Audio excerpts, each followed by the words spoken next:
Henk, qual que é a importância de pronunciar corretamente as palavras do mantra? Nenhuma, Interfere? nenhuma. Em chinês, né, quando você vai lá no budismo chinês, eles cantam Om Mani Padme Hum. E a palavra em sânscrito é Padme. Sim. É Nenhuma. a intenção mesmo que. Mais do que a intenção é valorosa. Sim. Mas mais do que a intenção é o quanto a gente é realizado naquilo. E aqui eu não estou exigindo que todo mundo seja sábio, um riche. Não é isso. É de uma maneira bem simples. Todos nós, no nosso dia a dia, já passamos por tantas experiências emocionais e que, assim, não tem como não dizer que cada um de nós somos realizados. Nós temos realização espiritual. Isso é um fato. O problema está em que a gente não reconhece as experiências concretas e práticas do dia a dia como sendo fontes de realização espiritual. Então, uma das coisas que eu vivo falando para os meus alunos é a realidade material concreta é o que mais nós temos de espiritual para atuar. Então, a lida com, sei lá, o seu filhinho que não quer comer, sabe? As pressões que surgem desse tipo de dinâmica geram um potencial de realização espiritual muito maior do que você ir para um retiro numa fazenda ou sei lá, qualquer outra coisa dita mais espiritualizada ou menos mundana. Então, são nas entranhas das experiências concretas, das coisas que a gente vive no dia a dia, que emergem o quê? Esses conflitos. E os conflitos, Pri, eles são naturais. Os embates é que são escolhas. Conflito é natural. Os conflitos nos dão a possibilidade de perceber questionamentos, de eclodir questionamentos. Mas se eu não tiver lúcido, eu só vou ter um embate. O conflito ele vai ser só porrada. É só a gente tentando ganhar um do outro. Então a proposta, né, do yoga é fazer com que a gente observe esse dia a dia não como algo profano, não como algo sujo e imundo. O próprio Siddhartha, o Buda, dizia samsara aqui, né, numa alusão ao mundo, é igual ao nirvana. Né? Isso é uma abordagem do Tantra. Não tem diferença. E o budismo tibetano é Tantra, tá? Então não tem diferença entre você estar aqui ou no paraíso. Se você é uma pessoa que está buscando conhecer a si mesmo, não faz diferença onde você está. Né? O que faz diferença é o seu olhar. Então, assim, a intenção na hora de você fazer um mantra, joia. Mas mais do que a intenção, é esse anseio por, vamos colocar dessa forma, por querer crescer. Esse anseio por aprender, não sobre, mas sobre si mesmo, tá? Então, assim, o mantra Om Mani Padme Hum, a gente tem a tradução dele como Salve a joia no lótus. Se associa a Kuan Yin ou ao Avalokitesvara, né, que é o nome que se dá lá no Tibete. Kuan Yin é o nome que se dá lá na China. E assim, apesar da tradução ser bonita, salve a joia no lótus, e estar associado à compaixão e tal, não é exatamente isso que o mantra significa. Quando a gente fala o Om, a gente está falando daquele princípio que nos impulsiona, que, né, como eu falei, ó, tô dando meu passo, hein? Que em algum momento eu perceba qual caminho, né? Que eu perceba os caminhos que eu preciso percorrer. E aqui não caminhos no sentido de destino, mas assim, das circunstancialidades da vida, as oportunidades que o contexto concreto do dia a dia nos dá para construir sabedoria. Se eu não tiver lúcido, a vida vai me dar trocentas oportunidades para eu construir sabedoria e eu não vou perceber a grande maioria delas. Né? Então, o On representa isso, ó, que eu fique atento, que eu consiga perceber esses momentos em que eu consiga, que me servem de possibilidade de crescimento. Aí a gente tem a segunda palavra do mantra, mani. Mani, pessoal, normalmente traduz como joia, mas a palavra em sânscrito, e aí eu não culpo as pessoas por não saberem sânscrito, mas a palavra em sânscrito tem na sua raiz o termo man, que significa pensar. Então, mani é alusivo não à joia, como joia preciosa, mas é alusivo à mente, à mente. Então, que joia é essa, entre aspas? É transformar a mente que está cheia de ruídos, que está cheio de torpor, como, sei lá, cheio de melecas, obscurecida, frágil, numa mente que é estável, clara e translúcida, como um diamante. Então é fazer esse trabalho de trazer clareza e estabilidade. Então, veja, primeiro a gente fala, ó,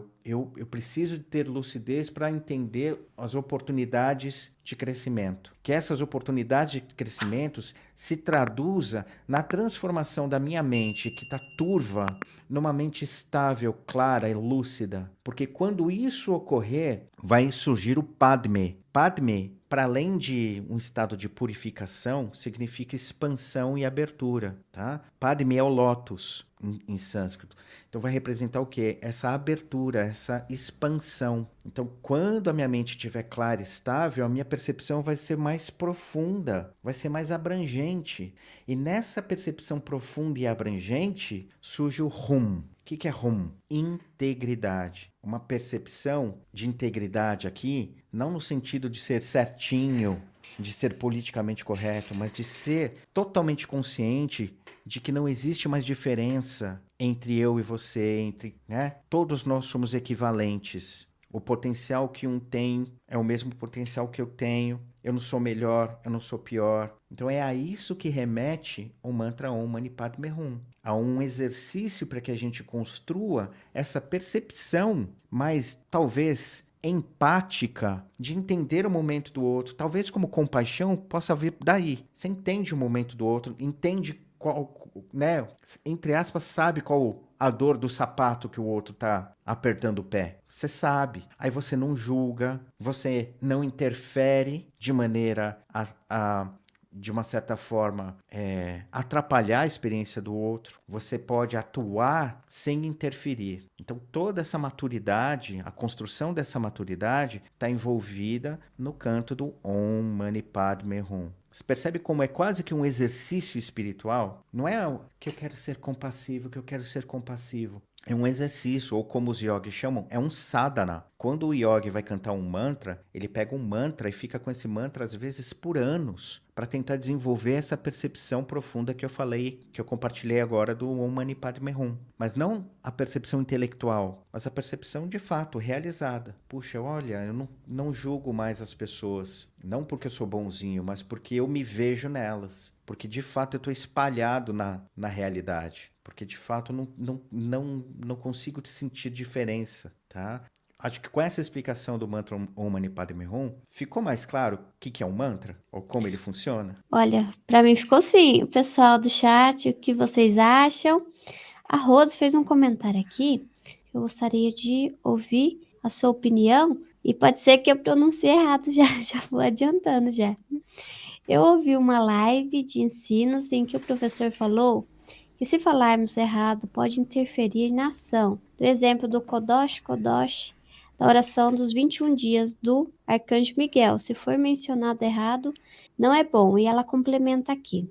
No caso, foi situado o trecho Kodosh, Kodosh, Adonai, onde ele disse que, pronunciado errado, deixa de ser uma boa intenção. Tá, não acreditem em mim, no sentido, não engula o que eu vou falar agora sem discernir. Pondere. Se você é um PQP com a sua esposa, se você, antes de ir lá pro grupo de estudos, tratou mal o seu filho, aí você chega lá e faz o mantra direitinho, faz diferença? Você pronuncia tudo direitinho. Sua mente tá com um monte de lastro egoísta, narcisista. Você tem um monte de meleque emocional. Aí você acha realmente que fazer a pronúncia da métrica... Ó, eu sei todas as partes teóricas. Eu podia, por exemplo, dizer que o mantra ele tem uma métrica que é chamado de samdhya, né? Que é um ritmo, que tem que ter 24 sílabas, que é a métrica perfeita, que são, né, da onde derivam os mantras chamados Gayatri. Né? Tem o Gayatri do Ganesha, o Gayatri do Shiva, o Gayatri do Hanuman, o Gayatri do, sei lá, do Cebolinha, do Cascão, se você quiser, tá? Por quê? Porque é a métrica perfeita, porque são 24 sílabas. Dessas 24 sílabas, você separa 12 para atuar sobre os elementos da manhã, né, do dia, e 12 para atuar sobre os elementos da noite. Tem todas essas frescuradas dentro do ensino dos mantras indianos. Faz sentido pra gente? Não. Faz sentido para quem? Para quem de verdade está lá no profundo da prática, que não tem uma relação concreta com as coisas do dia a dia, Não porque está fugindo da vida, mas porque já está tão ordenado internamente, está tão refinado internamente, que essas coisas são detalhes que precisam ser observadas.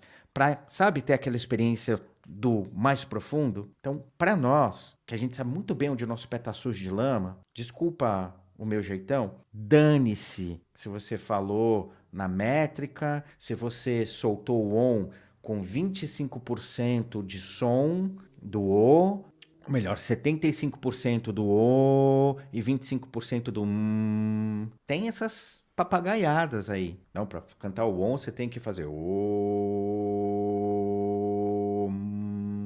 Tem tamanho, bobagem. Para nós não faz a menor diferença. O que faz diferença para eu e para você é o quanto nós somos realizados, o quanto a gente está íntegro na nossa jornada. E quando eu estou falando íntegro, de novo, não é pautado na moralidade, não é uma pauta moral aqui. Essa integridade é o que eu estou experimentando como espiritualidade que de fato está me trazendo a sensação de ordenação, de centramento, que está me trazendo um viés de percepção mais profundo da minha vida, da realidade. E o que está me trazendo ruído, o que está me trazendo descompasso. Então não tem a ver com moral, não tem a ver com, às vezes, os princípios éticos, tá? De um contexto, tem a ver com realização, com aquilo que eu de fato introjeto, tudo bem? Não se preocupa com a forma como você fala o mantra, não.